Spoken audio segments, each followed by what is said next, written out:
Hello everybody, this is AustinEndO here, and in this video I'm going to show you how you can convert your PDF file to your Word file, guys.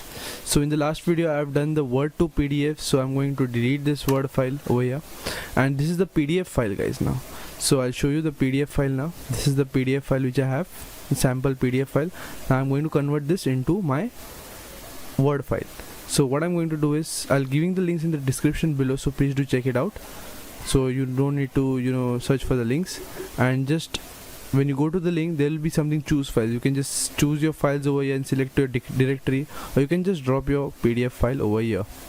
So it will just upload and it will tell you to just select this one, convert to Word, and select the option, and now the file has been converted successfully. So click on download and the file will download over here, and as we open the Word file, a Microsoft Word will open,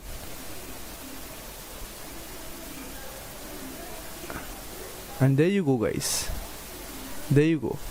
So this is how you can convert your PDF file to Word file. So I hope you like this video, guys. If you like this video, please do leave a like, share this video as much as possible with your friends, and I will see you guys in my next video. Until then, take care everybody.